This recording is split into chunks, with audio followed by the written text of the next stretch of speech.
Imagine waking up one summer morning in 1518, stepping into the bustling streets of Strasbourg, and suddenly, people are dancing.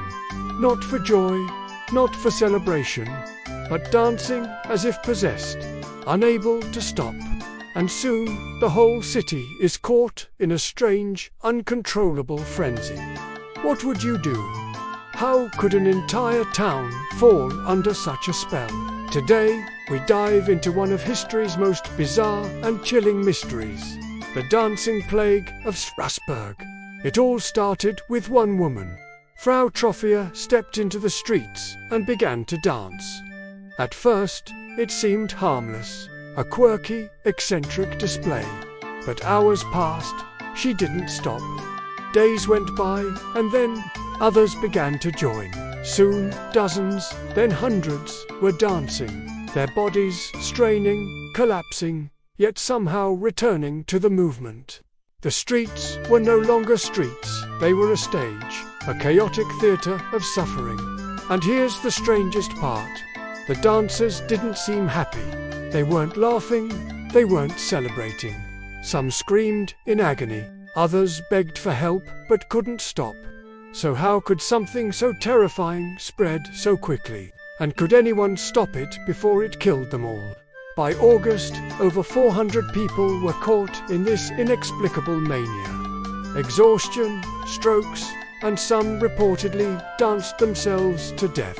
Modern historians debate whether these deaths were real, but the image is haunting. Imagine a city square filled with people convulsing in rhythm, as if controlled by some invisible force. The city council was desperate. They turned to the experts of the time, the physicians, and what was their solution? You will not guess. More dancing. Yes, they built stages, hired musicians, and encouraged the afflicted to dance, believing it would cure them. Ironically, this likely made the plague worse. Strasbourg was not alone. From the 10th to the 17th centuries, Europe experienced similar outbreaks, known as choreomania or dancing mania. In 1374, along the Rhine, entire towns danced until exhaustion. No one understood why. Lacking modern science, explanations ranged from divine punishment to demonic possession. 1278, Meuse River in Belgium, about 200 people danced on a bridge, leading to its collapse.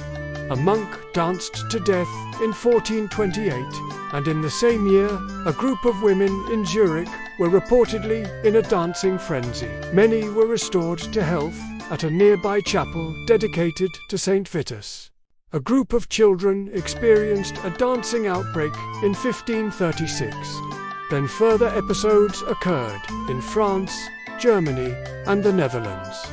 Recurrent dancing incidents were recorded by Professor of Medicine Gregor Horst in the 17th century. These widespread occurrences suggest that choreomania was not an isolated incident but a recurring phenomenon across Europe.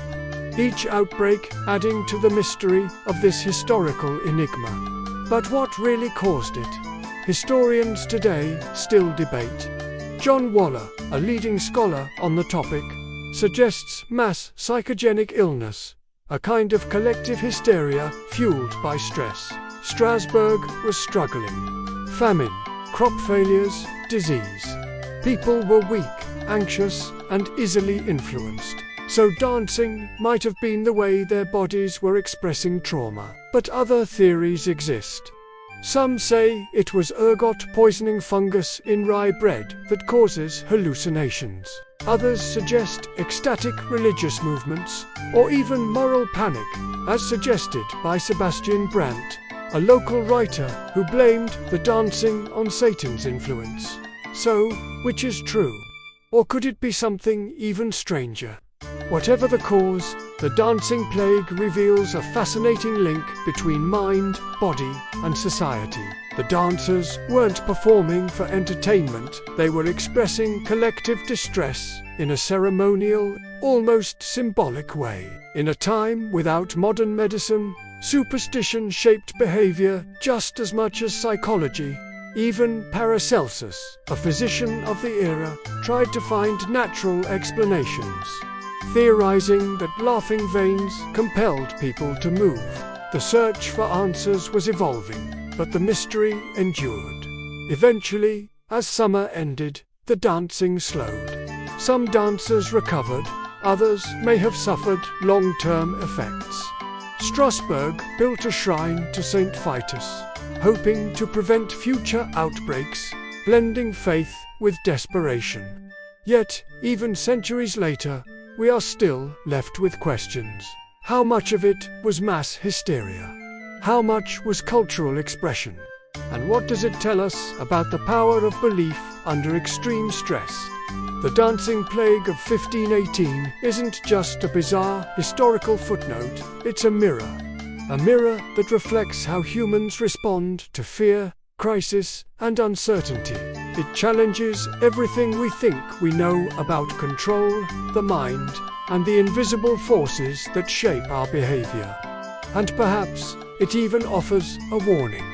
In times of collective stress, could something like this happen again? History is full of mysteries, but few are as haunting, strange, or psychologically revealing as the dancing plague of Strasbourg.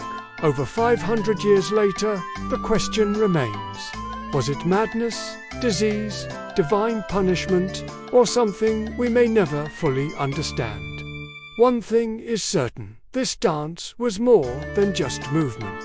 It was a desperate, physical cry for meaning in a world gone mad. So next time you feel the world spinning out of control, remember Strasbourg and the people who danced, unwillingly, into history. What would you do if you felt compelled to dance and couldn't stop? The answer may tell us more about ourselves than we realize.